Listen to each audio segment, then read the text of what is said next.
Hi everyone.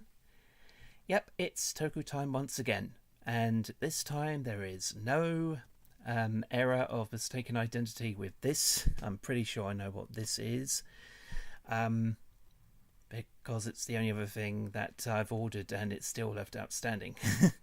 So yes, this should be the Ultraseven set again, but I got no idea if it's going to be just a bog standard reissue, or if it is the one with the slipcover and hopefully the booklet. And if so, we'll be able to take a look at the booklet. But before we do that, before that, yeah, I did manage to take the label off this time round.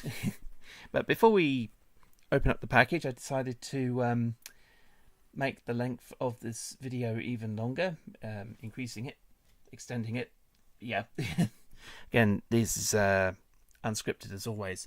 But I want to show off this Ultraman-like release, which is also from Mill Creek, though this was put out several years ago, though I did get this DVD a few months back and didn't think about doing a video on it until now. Yep, this is Iron King, who does kind of look like Ultraman. It's very similar to Ultraman. He's a Kyodai hero, but obviously is not Ultraman. Now, this was produced by Senkosha Productions in 1970. I can't remember. Was it 72, 73? Oh no, it doesn't give the gives the year of manufacture. It doesn't actually give the year of something else. It's either 72 or 73. I think it's 72 actually. I just remembered. But yeah, Iron King. What's it about? Well, it's about these two guys who may or may not be a gay couple. No. It's just that the show plays like these two off as being, I guess, somewhat eccentric, at least in their behaviour.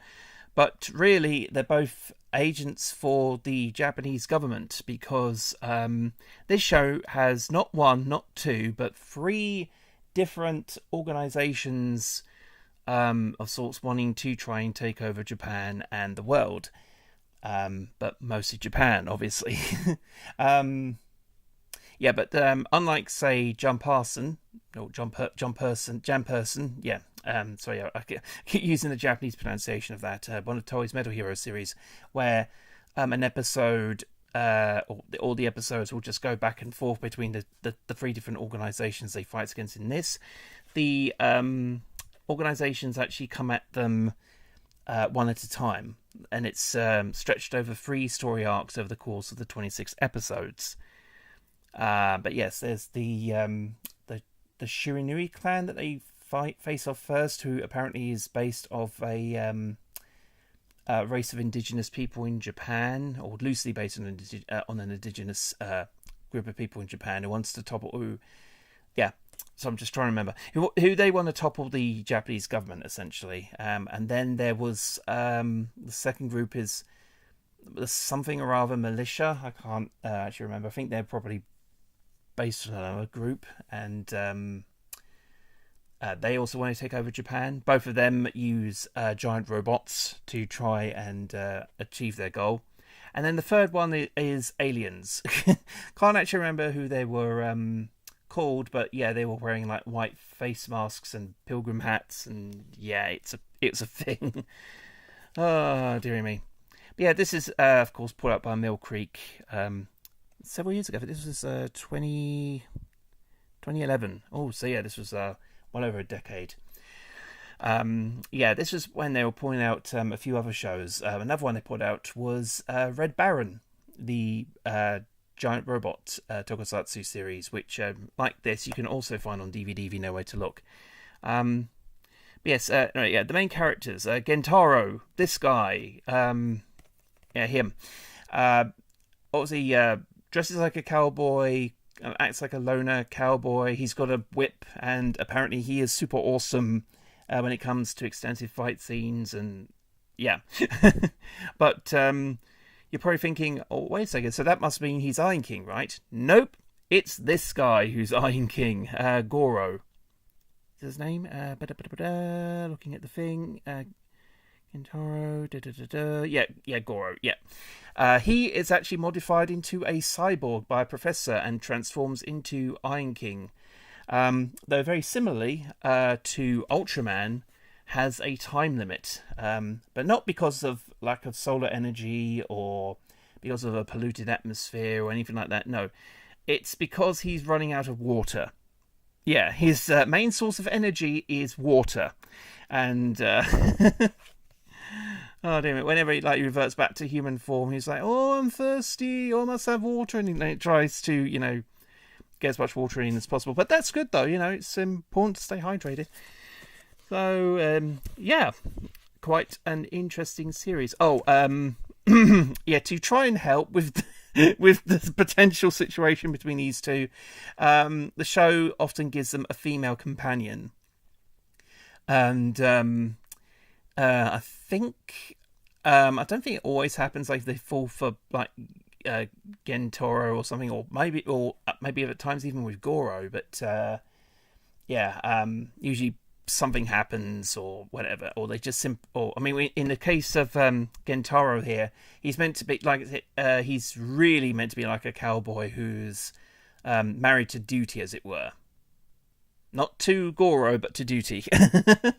His duty of course protecting Japan because he's a secret agent for the government.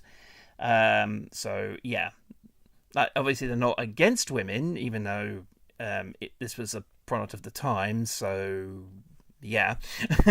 But still, it's a very interesting show, and and no, there's nothing obscene about it. Of course, and I know it's of course from Japan. Sometimes they do go into the realm of the obscene, but that's not the case here. So yeah, Iron King for Mill Creek. Oh, by the way, this was the other thing I wanted to address. Of course, with some Mill Creek releases, not all of them, but recently, say with some Blu-ray sets, not all of them. They, of course, started to stack the discs. I think this was also, or was actually a clear issue with the steelbook releases of the various Ultraman series. They were putting them into steelbooks, but the discs were all stacked on top of each other. Now, fortunately, in that case, of course, they were Blu-ray, and Blu-rays are a bit harder to scratch up. Like they could still be played with on a Blu-ray player because the blue laser is a lot more focused. So compared to a red laser of a DVD, so that's that in a way makes sense. But Mill Creek, when they did their DVD sets like this, they did do something. The discs are still stacked, but there was a way of them keeping the discs clean, which lots of people tend to forget. They put them in these paper envelopes. So yeah, the envelopes are stacked against one another, but the discs are clean. So there you are. And this is another thing with Iron King being 3 different sagas. Each saga is on its own disc. So yeah, there you are. So of course you've got disc 1, disc 2, and underneath that disc 3. So yeah, which contains all the episodes from each of the respective sagas. So this has episodes 1 through 9. So yeah, the bit rate on these may not be the best because obviously it's Mill Creek. They still do things rather cheaply, and in fact the subtitles in this release are a bit hit and miss, but they're serviceable. I think if you use a program like VLC or other programs, you might be able to properly align the subtitles. Sometimes the subtitles can be a bit out of alignment, but there you are. It's just how it is with these things. Where was I? I think that's 1 to 9. This features episodes 10 through 18 on disc 2. Yeah, and then episodes 19 through 26 on disc 3. So yeah, 9 episodes on both of these, and the last 8 episodes on disc 3. And see there, you just stack them on top of each other. Oh, there we are. But yeah, you can stack them on top of each other, and there is no issue of the discs getting scratched up because paper envelopes. See, it's cheap, But at least it's a solution, and all the discs are pretty much, not touching each other, and therefore not going to get scratched or marked up. So there we go. So that was Iron King, the complete series from Mill Creek. Way to get that because of the fact it's an Ultraman-like. And watched someone's video about it and was quite interested. Now then, the main event. Is this going to be an Ultra 7 set with the booklet? Or is it going to have the slipcover with no booklet? Or if it's going to be like the Ultraman and Ultra Q sets where they just have the regular cover just on the case itself? Well, let us see. And there's no address, so I can attempt to open it. There we go. Are we going to be lucky? Yes. Well, we'll see. It's got the slipcover. It's the slipcover. Hold on. I just want to make sure there's nothing else inside. Okay. Good.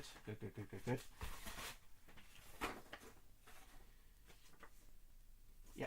Oh. Yeah, so I forgot to say I got this from Pop Market. Yeah, this is a similar seller to whatchamacallit? All Your Music. Yeah, this is a similar seller to All Your Music, though this one is based directly in Kentucky.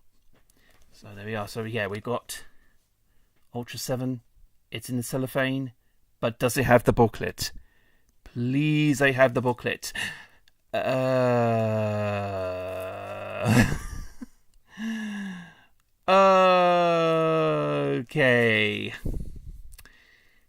Okay. It doesn't appear to have the booklet.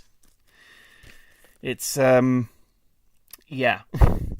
I don't know. This must have been some mid-print run or something where they were doing slipcovers but no booklets. That's weird. Really, really is weird. Oh. Ow! It's fine. Oh, I just realised I've taken off the cellophane on camera for once. Oh, interesting. Yeah. Yeah, there's nothing inside either. I'm sorry I keep going, but... Boo. Boo, hiss I say. I've been denied a booklet, and now I have a spare copy of Ultra 7 with the slipcover and no booklet to speak of, but oh well.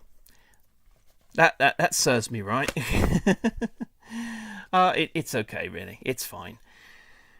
Oh boy, oh boy, oh boy, oh boy. That'll teach me, won't it? To well, I thought because it came from another seller, but it turns out I think it's just another seller that's just using the same stock as All Your Music. Especially after figuring out that the other day that the two of them had the same address where the packages have been sent from. Yeah. Yeah, that will teach me right. I'm guessing. I'm not saying that like I won't find it, but for the time being, I'm just like no. That's fine, because obviously the Ultra Q set I got the other day was just the bog standard DVD case with no booklet to speak of. Same thing with the Ultraman set, which I'm guessing is the current print run of that. So I guess for Ultra 7 here, it is still being sold with this kind of print run in mind, where you just got the slipcover, but no booklet. So yeah, it is what it is. And hey, oh boy, this is funny, but there you go. Yeah, hey, it's fine. I didn't pay too much for this at the end of the day. Like I said, I took a chance. It didn't work out, but hey, still, at least we've got a spare copy in case anything goes south. And considering another Mill Creek set I got, I wound up having to get a second set of that because one of the discs didn't work out too well. No, it wasn't the Iron King set. No, I only got the one of those, as I just mentioned earlier. No, it was the Ultraman, the animated series. I had to get again because one of the discs weren't working. But I doubt that's going to be the case here because this is a Blu-ray. and as I mentioned earlier, Blu-rays tend to be a lot more durable, a lot more well, not saying that they're completely prone to or completely immune to scratches and smudges or whatever, but let's say if that did happen, chances are a Blu-ray player will still be able to play it because, as I mentioned, the blue laser that they use is a lot more sophisticated and not intense, but and it's a lot more powerful. You'll be able to read the discs just fine. So that's not so much of an issue. In regards to that, if a Blu-ray player was trying to read off a, say, a particularly damaged Blu-ray, chances are it will still read it. Oh well, never mind. That's it. I tried. I didn't quite succeed, but hey, it's okay. It's fine. It's only just a spare set. So there we are. That is going to take care of things for now for this Toku time. So yeah, pretty much it was more worth it for the Iron King set, which actually, you know what? Yeah, I should have, but yeah. Let's finish it with the Iron King set right in front of it. So yeah, hopefully you've enjoyed me rabbiting on about this and the Ultraseven set kind of again. But yeah, hope you've enjoyed it, and I will see you guys again soon. Take care. Bye.